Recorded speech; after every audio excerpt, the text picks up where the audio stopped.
The people pleaser is dead. She is dead. I kill her every day. I watch her die as I choose to be me. The other day, I had a conversation with a friend, and when I was talking to her, I explained to her a moment where, before I had met her that same day, I was walking by some people that I knew, right? And those people were engaging with one another and minding their business, and the thought ran through my head, I should go over there and say hello and make it known that I see them and that I know them and that I respect them. And so I should be respectful and go over there and say hello. That was the thought that ran through my head. What I chose to do is not that, right? What I chose to do instead was to call my friend and ask her where she was at, because she was the reason why I had got out my bed that morning in the first place. And then I directly went to her and I spoke to her, and the world did not crumble beneath my feet.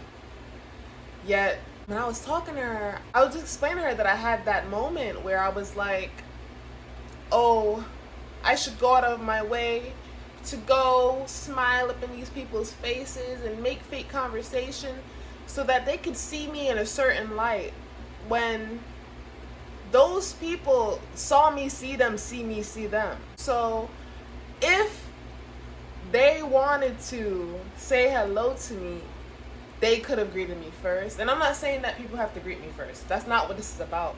The point is that there was no problem with us not greeting each other in that moment, because when I had seen those people, I would have been interrupting their vibe in order to do something that I believed was right.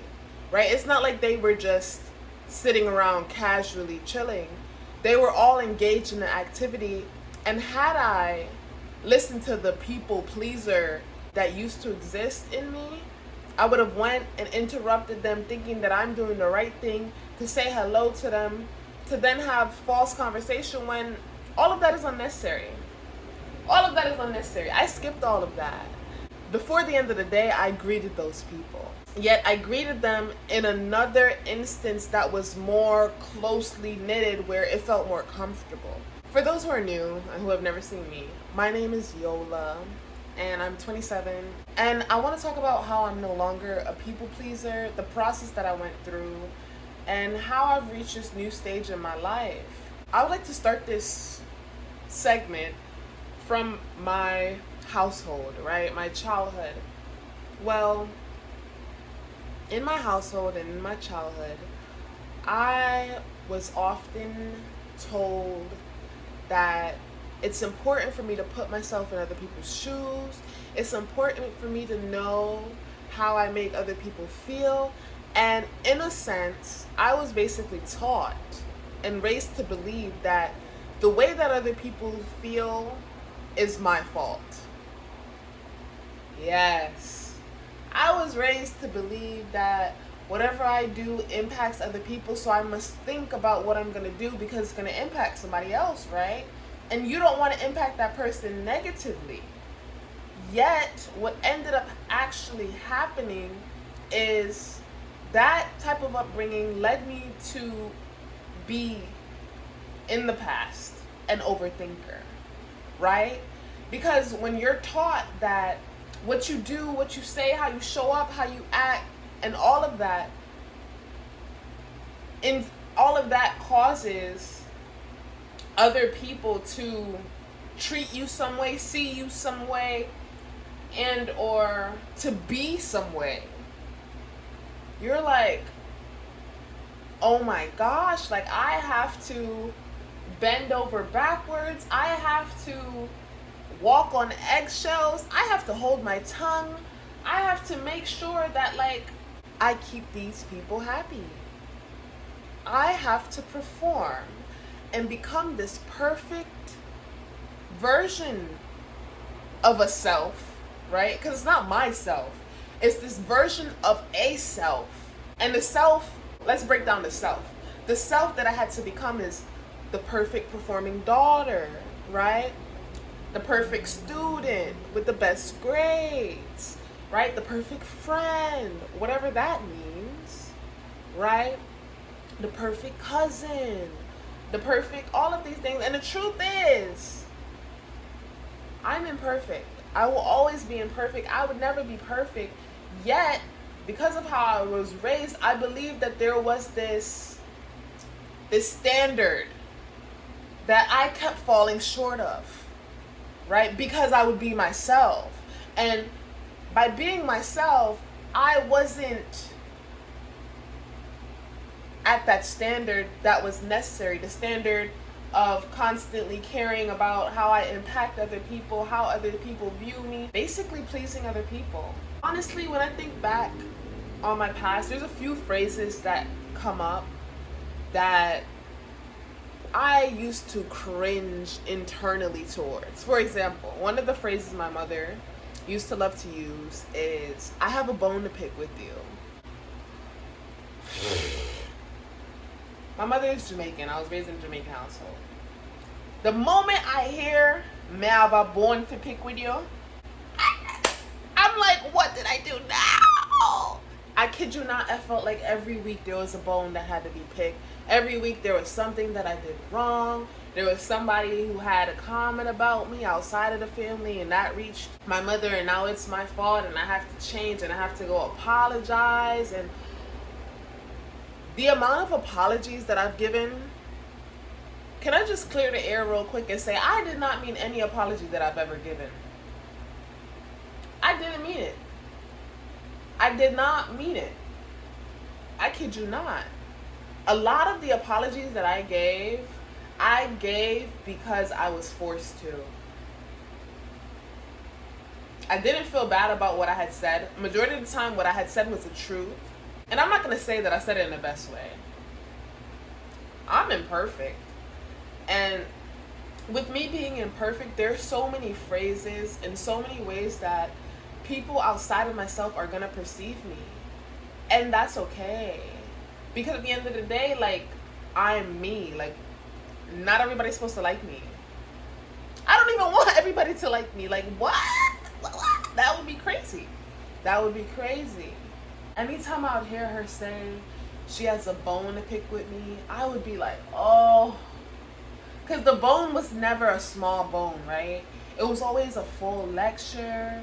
And sometimes I felt like it was like the tiniest things, right? So I feel like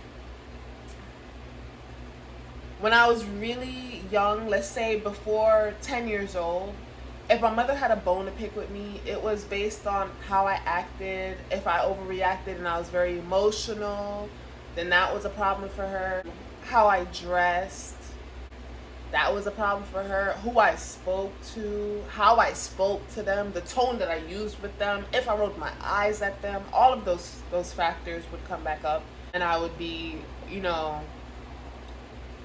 talked to.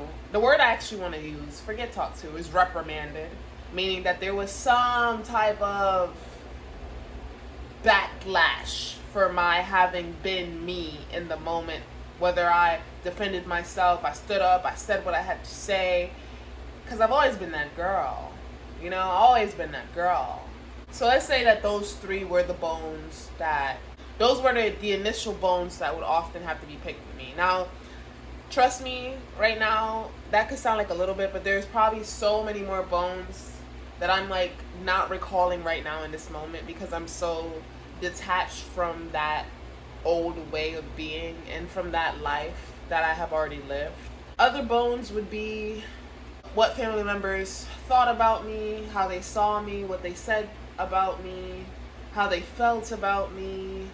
Teachers could be a bone, if they called home, if there was a problem. So school, let's say school was a bone that could be picked. Cleanliness could be a bone that would be picked. When it comes to cleanliness, it comes to how I kept my bedroom, how I keep my clothes, how I keep myself, the household, how I'm contributing. If I'm not contributing enough, let's just say cleanliness. And so many other things. I feel like Whatever. The point is, when there's a bone that had to be picked, it means that there's a problem that she has, that she's experiencing, that she feels so passionately about, that she wants me to fix. She wants me to fix myself immediately and no longer cause her to feel the way that she was feeling. That's basically the gist of her having a bone to pick with me. And I kid you not, when you live in a household like that, it just feels like this is a plate and things are just continuously being piled on the plate. Like, it's like I got a bone to pick with you. I got a bone to pick with you. I need you to fix this. I need you to lie, bruh. It just felt like, and it did not stop. It never stopped. To give you guys a better perspective, there was multiple children in the household. So if she had a bone to pick with me, she might have just a bone to pick with me. But in 1 week, she could have a bone to pick with all of us. And I would just say that parents who have multiple children may mix up their children's names, may combine all the children under one phrase. Like, let's say the home isn't cleaned. My parent would say, all of these children are dirty, or all of these children don't clean, even though I was the maid of the entire household. So even if I did my chores and I cleaned what I was supposed to clean and the rest of the house was a mess, I was discredited often, right? Because she wanted a maid. She wanted somebody who was going to do all the stuff, and she didn't want to be the one to do all the stuff. And she didn't instill rules in the boys who lived in the house to clean up the messes that they made. And so that's what happened. Growing up in such a household led me to constantly feel more than I should. And what I mean by that is I felt overloaded all the time. I felt like I'm managing my emotions, and I don't even know how to manage my emotions, right? I'm a child, I'm growing up. Literally, I'm lacking so many tools, yet I'm trying my best. So I'm trying to manage my emotions, and then there's my mother's emotions that I have to handle, and then there's other people's emotions that I have to handle, which fills up one whole hand. So now I have 5 people, including myself, whose emotions I'm dealing with, right? And because all the children in the household are taught by this leader, this woman, that we're supposed to constantly think about how we're impacting her and how it feels to be her, that it's like I had reached a point where I had believed that there was something that I could do to alleviate whatever it was she was experiencing, right? I believed that if I could get into this box that she had created, if I could bend and twist, if I could chop off this arm and, fit into this box, then life would be better for everyone. It'll be better for me, it'll be better for her, it'll be better for the entire household. Like, that's what I thought, right? And the truth is, no matter how much fixing I did, in that house, I was never enough. So I started overdoing, right? Because I'm already overfeeling. And then I'm being told that I'm not doing enough, even though I'm doing a lot. I'm doing a lot. Consistently at that. I don't even recall at exactly what moment I became a people pleaser. And for a very long time, I didn't even know I was a people pleaser. Literally, I would often be asked to speak my truth, and You know how I know that I was a people pleaser? Is the fact that I had to be asked to speak my truth.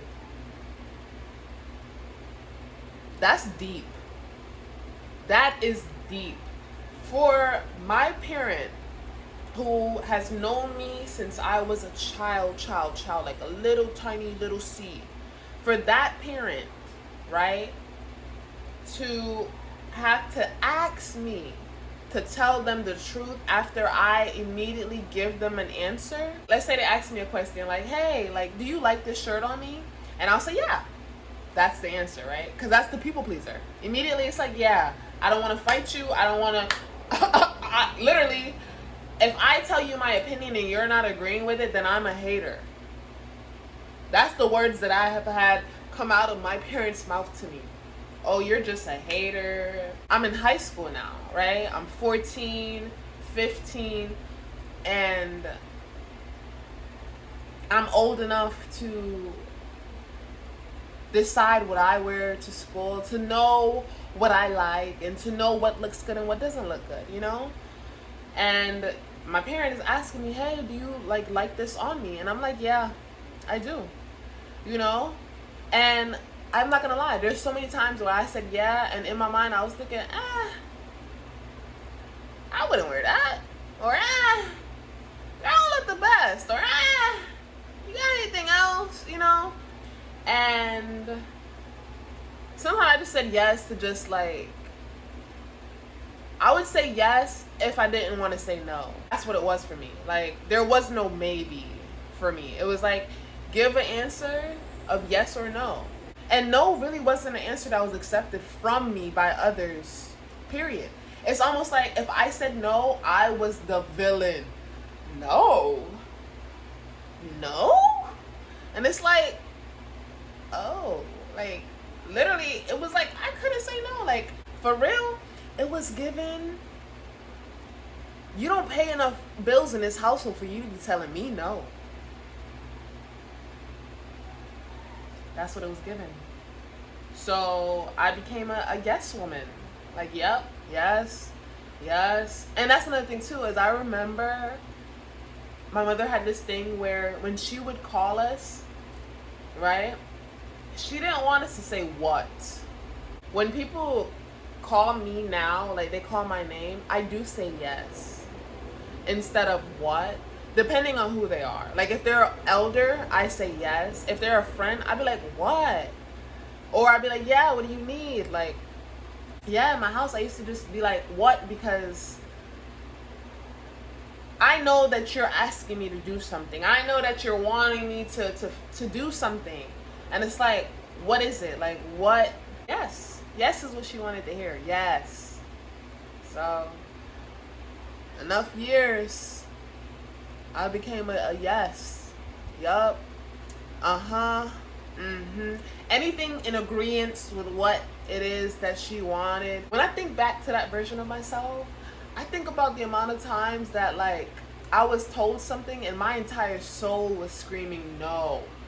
Yet I had reached a point in people pleasing where I would move without talking.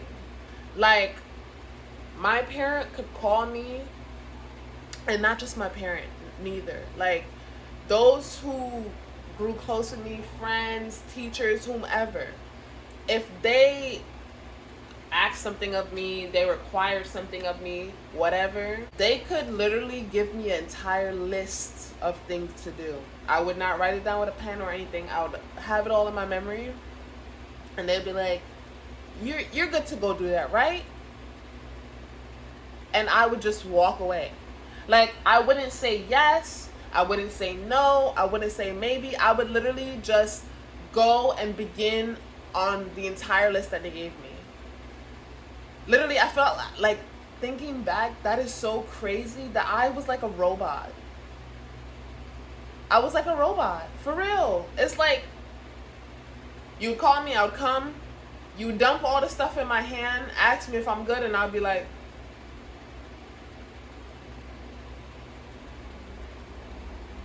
getting it done. Getting it done, because the truth is, I didn't want to do I didn't want to do it. There's a lot of stuff that I just did not want to do, and I didn't have the power in terms of my household, in terms of so many different things, to say no. To say, I don't want to do this. No, I don't want to help you. No, I don't want to have to do anything right now. Like, no, I'm not in a good mental state right now. Like, no, I had a hard day today. You didn't even ask me how I'm feeling. Like, no, just because I can decide to say no. Like, dang, like, no. No. The way that I exercise the word no now, though, is crazy. I use no so much. Yet I'm in a stage of my life where I'm starting to choose when I want to use yes. And I've been saying yes to more fun things that I actually want to do, right? Because what actually happened is I was a people pleaser up until college. So around like 21, I had solidified within myself no longer being a people pleaser. I'm currently 27. So it's been 6 years of repetition in me no longer people pleasing, me being conscious of the decisions that I'm making and choosing to actually live my life for me. And it's been a very bumpy road, and I've been through a lot of, growth and changes with me no longer giving the answers that others want to hear. What happened? What happened for me was college. I thank God for college, right? I thank God now for college. There is a version of me who, before college, I didn't want to go because I wasn't sure what it is that I wanted to do in college. I didn't know if college was really for me, and so many other reasons, right? Financially, the list can continue. Yet I did go to college to please my parents. I will never lie about that.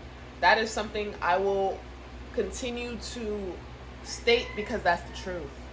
I remember having a conversation with my parent about college and choosing to go simply to please that parent, just to graduate and be told that I'm a failure, I'm a disappointment. And it's like, you motherfucker, I went to college for your ass. It was you who freaking was groveling and begging and telling me to go so that you could have one child to be proud of. One child to say that you raised them right and they did it. That was you. And I was that child for you. And that's not enough for you. And I bet you that parent happily talks about how I graduated to this day. I bet you they claim that, although they will some way, somehow, for some reason say, I called you a failure? I don't remember that. I said you were a disappointment to me. Or, because depending on the day when you talk to the adult, right? Depending on the mood they're in, they might be like, yeah, I said that, but I didn't mean it the way that you're taking it. And it's like, what other way am I supposed to take that? Like, in fact, I reached a point where it's like, I'm not even taking that. I literally had it in my hands and then I dropped it on the ground because you and your opinions can stay with you. It's not my job to hold on to that. I'm not carrying that. Absolutely not. Dead weight belongs where it is. In the past, in the ground, buried. Okay. Going to college gave me enough space because I moved onto campus. Smartest decision ever. I moved onto campus, which gave me space to explore myself, to meet other people, and to explore the me that I wanted to be, right? Being on campus, what I realized is being a people pleaser don't work. It don't work. If you want to be a yes man to everybody, you're going to be led so far astray that you're going to wonder to yourself, what am I doing here? And that's what happened to me. I'm not going to lie. I had many instances where I ended up in predicaments where I literally had to ask myself, how did I get here? Why am I here?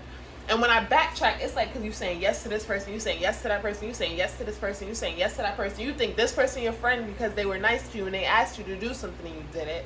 You think this person your friend, and it's like all these lines were so muddled together that I was being mixed in so much shit because I didn't have my own compass, my own system of boundaries of what it is that I actually want to do and what it is that I actually don't want to do.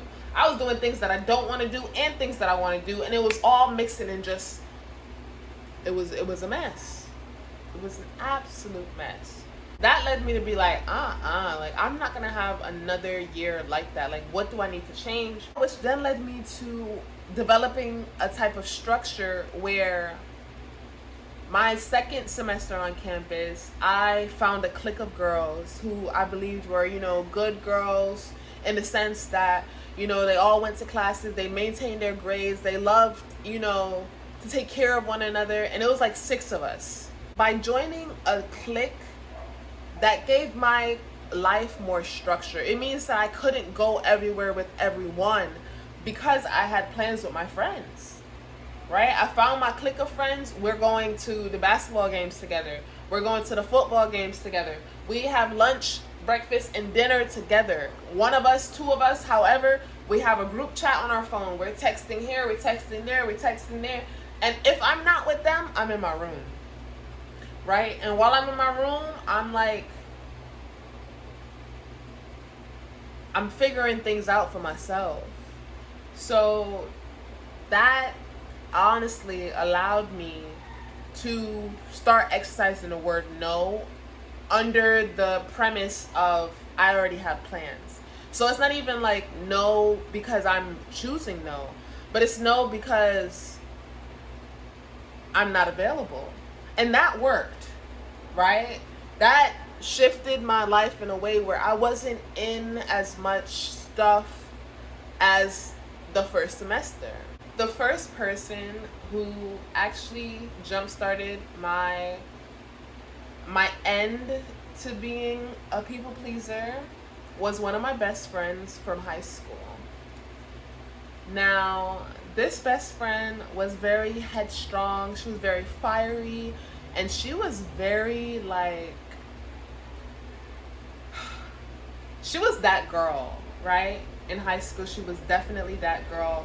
And I loved having her in my life because she saw me and she wanted me to have better than what I was having. Like, she saw me fully. She saw my family. She saw my household. She saw so many instances. And she's the first person that started to question me. And I thank God for her in that time, because her questioning me led me to start questioning myself.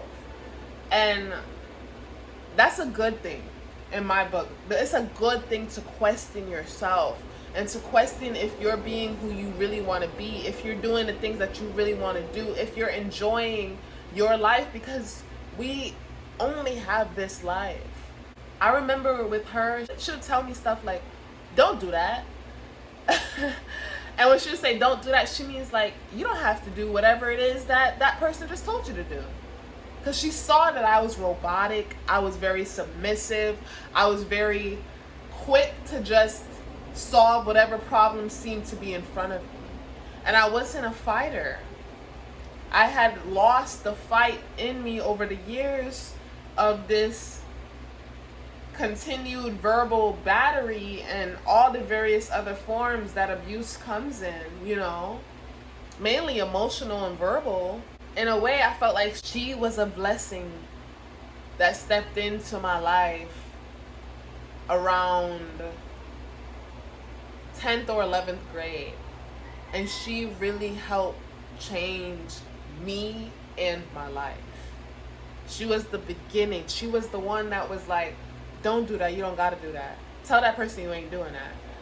Don't tell that person yes if you don't really want to say yes. Say no. And she would even tell me to say that to my family too. She's like, girl, they got you doing this, they got you doing that, they got you doing this, they got you doing, like, literally. Talking to her, being around her, led me to realize how crazy my household really was. She was the person to be like, I have no idea how you're doing this. This is not normal. And then she's like, you can't tell your mom no. Like, you can't do this. Like, just tell them you do it later. Just, and she like always had this like, like this rebuttal, right? And there was a time I remember where we were having a heart to heart, a person to person, and she was like, you need to like fight for you. Like, she's like, it's time for you to fight for you, because nobody gonna fight for you. You gotta fight for you. And I don't remember what I said to her, but I might have said something along the lines of, yeah, you know what, like, you're right, I'm gonna do that. And I kid you not, I did start to like fight back and to be like, no, I'm not gonna do this. And like, I started to try to build boundaries, right? And in doing that, you're not gonna be perfect. I wasn't perfect. And it's like, I struggled because it's like I would build the boundaries, and then I would feel like the boundaries like being kicked over, so then I'd pull it back and I would be back the way I was, and I would like teeter and totter for a while. And like, what I would do honestly is, after a while, I would like do my best to win too. Before that girl became my best friend in high school, 10th grade, 11th grade, I was a doormat. Right? And that doesn't mean that everybody could walk over me. That's not what I'm saying. I'm just saying that I was being walked over. Like, some people couldn't walk over me, yet those who could would. And I wouldn't know that I'm laying down to let them walk over me neither.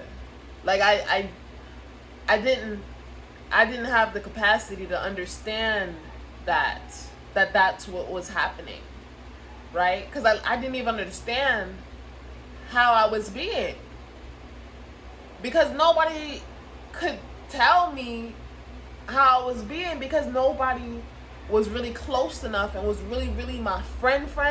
Like, I really didn't have like a really close best friend type friend until that stage, until 10th and 11th grade. And she was the type of best friend that's like, I want to come to your house. I really didn't have people coming to my house all through my life. Like, that's not a regular thing that I can recall talking about. Like, I literally remember almost every single person who's ever stepped foot in my house, because it's that much of a rarity for people to step foot in my house, you know? It's not a come to my house after school type of vibe. That's not where you're going. And I'm not even sure if I'd be able to go to your house after school, as beautiful as it sounds. I would love to. Yet, if my parents told my behind no, then I couldn't go. And that's when my best friend came in the past, you know. She had me lying. And I'm not gonna say she had me lying. She influenced me and built up enough power in me where I felt comfortable lying. For real. Like, I felt comfortable lying. I felt comfortable to start sneaking out the house. I felt comfortable to start pushing the boundaries and start rocking the boat and start just saying, yep, I'm gonna live this life and I'm gonna let stuff happen. Because of the type of person she was, for real. By college, I was kind of used to rocking boats. I had grown a bit more comfortable with who I actually am, how I actually think, and understanding the fact that it's not a bad thing to say yes to people if you want to do that. But it's about who you're saying yes to and how many times you're saying yes to that person, and being mindful of reciprocal energy so that you're not being used or depleted. And there's so many levels to life after being a people pleaser. By the time I graduated college, I knew that I was in the last years of being in my parents' household. So I graduated college at the age of 22 in 2019. And at that time, I had grown so much from various experiences, being on campus, speaking my thought. I majored in English, so I literally had classes that were debate classes where I had to take my stance and I had to stand, you know? And that built me up. That built my backbone because I had to stand against professors, I had to stand against students, and people of various ages. By having to speak clearly, strongly, and share my honest opinion, that started to spill over into other parts of my life. I didn't know that would happen, yet that's exactly what happened. So by the end of college, I was able to go speak to my parent and tell them all the thoughts that I had in regards to them, right? And yeah. And to this day, I feel like I enjoyed that so much. Like, I will forever remember that and be like, I'm that girl. Like, I really love me. And I really grew and evolved to become this me. Like, this hasn't been the me that I've always shown up as. You know, this is the me that everybody has known me as, yet they feared me actually being. And the crazy part is, how could you fear the version of me who didn't even know her power? That's wild. Because now that I know my power, what now? What now? Now you should be really scared. What's she gonna say? Please, don't. You hoping I don't say too much? I might. Shoot. Graduating college allowed me to face my parent, especially after I received the information that I was a disappointment. I was just like, oh my goodness. Like, yeah, no, I'm done with y'all. My soul was done being a people pleaser, and in order to be in that household, that was the version of me that they were trying to call back. And I was just like, yo, she don't exist, so I don't know how to call back something that's dead. And like, you not liking the me that's here, and like, I'm not liking y'all either, so like, I gotta go. Evolving from a people pleaser has led me to be able to see others who are people pleasers. And when I see them, I have this soft spot for them where I'm just like, you can tell me the truth. Like, you don't have to do this. Like, if I ask a person who's a people pleaser a favor and they do it, but like, it looked like they fought with themselves before they did it, I'll be like, you know, you really don't have to do this. Like, you really, like, I'm not like one of those people who are just like, you know, guilt tripping you by saying, you know, you don't have to do this when they really want you to do it. I'm like, you know, you really don't have to do this. Like, I'll be good without your help. You know, like, I'm not somebody who likes to beg, and I'm not somebody who likes to feel as though I'm enticing or forcing somebody to do something. So I really mean it when I say, like, you do not have to do anything for me. Like, you don't. Because at the end of the day, if you don't do it, I'm going to figure it out.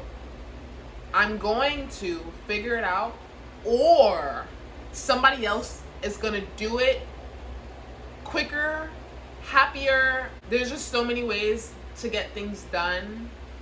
And that's something that I've learned too, right? Because I feel like with the mindset of being a people pleaser, you think that if I don't do this, the whole world is gonna crumble. If I don't do this, they're gonna think I'm a terrible person. If I don't do this, they're gonna talk shit about me.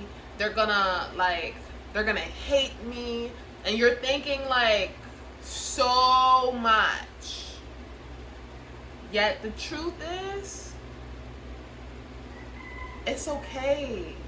It's okay to make the decision to not do whatever it is, and then to not care or think about what else is gonna happen, how somebody else is gonna feel, what, like, and I'm not gonna lie, this version of me could talk about it so lightly, yet I know how detrimental it can feel to be so attached to everything.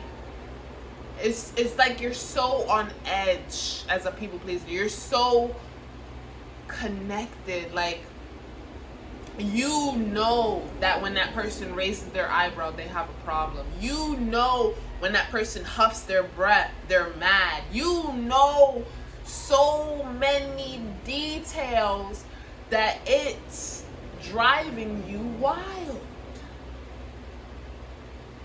And because you are used to that circuitry, that wiring, that cycle, it is so hard to hear from another person that it'll be okay if you don't do what you don't want to do.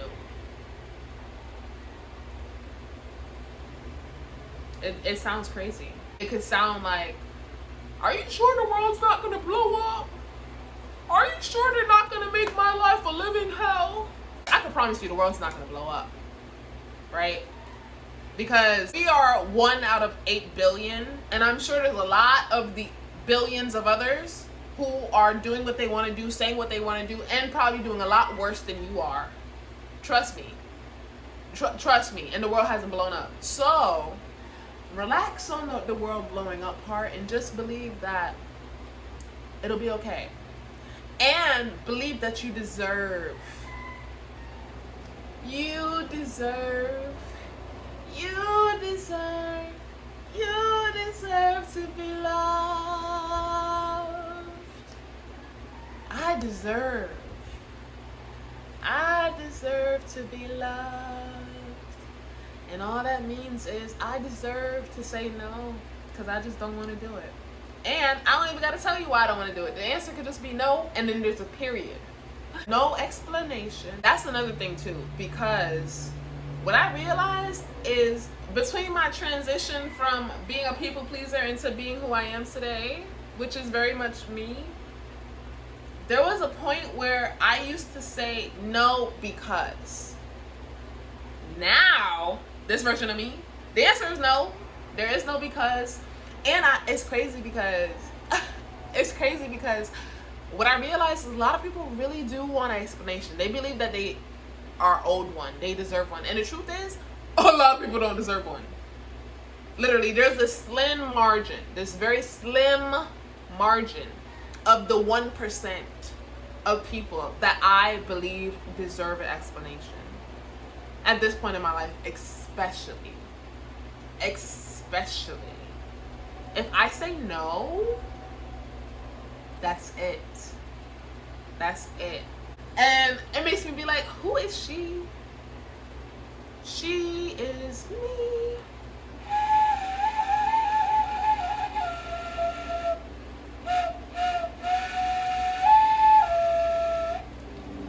I don't really know how to give advice to somebody who is currently living the lifestyle of attempting to please other people. But what I can say is, you weren't born to please other people. That is not your job. You were not born to manage other people's emotions for them. That is not your job. So when somebody says, you're making me angry, you're making me upset, what they mean to say is they are making themselves feel that way. Because there is no way that you can make somebody feel how they feel.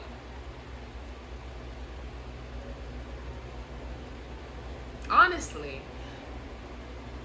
what the person basically is saying is, I have given you so much power that you control me. And that sounds crazy. That sounds like some reverse psychology stuff. And that's practically what it is. It's like they're saying something to you because they're hoping that you feel badly enough that you bend, or you feel guilty enough that you do what it is that you don't want to do. And you deserve better than that.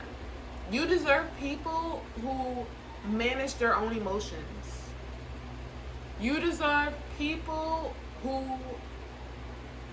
are happy and proud to know you, to accept you, and to love you. You deserve people who love the truth. They want the truth. Because one thing about it is my life has become so much funner, so much brighter, because I tell the truth. And get this. Right now in my mind, I have so many instances where I just remember like going out somewhere, right? Like going out with a bunch of friends. And let's say my meal comes out, right? And I don't like the meal, right? And somebody asks me, they're like, do you like that plate of food? Like, are you enjoying it? I'll be like, absolutely not. I hate it. In fact, I'm going to call the waiter back and give it back. Then, because I spoke the truth, all of a sudden, right, it appears. All of a sudden, everybody's like, oh, you know what? I actually don't like my food. I was just not saying nothing because nobody else was saying anything. And I'm like, why are y'all all here suffering yourselves when we can all choose to experience a better meal, right? We can all choose to have something different. And I didn't know I didn't know my power in me speaking my truth, being authentically myself, and the fact that in a way that frees other people. It allows other people to relax and to be honest with themselves. I realized that there's so many people in this world, and the more we work on ourselves, we attract different people. So at this stage in my life, I am so in tune with my realest, most authentic self that I attract people who are grateful for that, because it creates this trust within our relationship where they trust me to be me. They trust she's gonna tell the truth, she's gonna speak up, and she's gonna do whatever she feels to do for herself. And that has nothing to do with other people. Yet, ironically enough, let's say I go to an event, right? I'm the type of person, I do not like to stand for very long hours. So at some point, I will sit my behind on the gravel road, on the grass, on the ground. I don't care what I have on. The ground is going to hold my body and I'll be able to sit down. So that's what I'm going to do. And I will literally watch people around me struggle and stand up because it seems like everybody's standing up and they don't want to be the one to sit down. And the second I sit down, I will watch 10 bodies, 20 bodies, 30 bodies sit on the ground too. And I'm like, what is that? Like, what is up with y'all? Were y'all people pleasing? Y'all was standing because y'all friends were standing. Y'all didn't want to be the ones to sit on the ground. Y'all didn't want to be the ones that your friends would potentially talk about. Y'all didn't want to be the ones that were different. Yet here I go, being myself, living my truth. And my friends know my truth too. So when I pop on the ground, they're like, oh yeah, that's what she do. Yeah, she tired. She fed up. But she good. She right here. She with us. And yeah. And now that I'm sitting on the ground, I could become the bag watcher. So y'all don't have to hold y'all heavy bags. Y'all can sit it all around me and I can watch all the bags. Look how useful. Look how useful and creative and being myself. If you're watching this, I love you. I love the real you that, regardless of if you know it or not, is fighting to stand.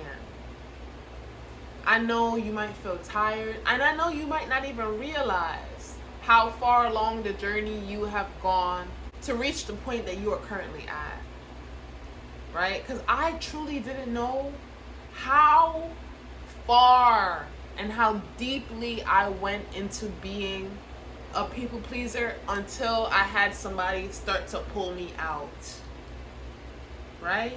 And that person could only pull me so far. I had to pull myself out. I had to choose that I wanted out.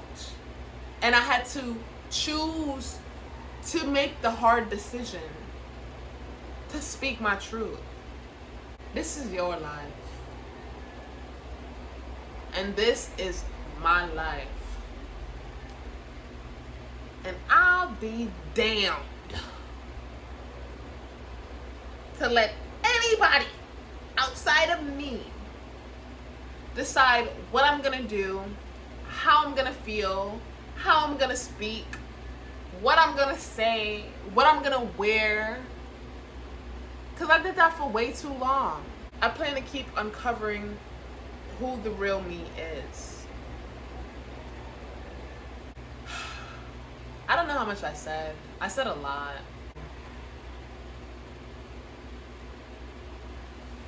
Yeah. Thank you guys so much for watching this video. I pray that it was helpful in many ways. I pray that it was entertaining. This is me being real and uncut. And I will see you in my next video. Peace.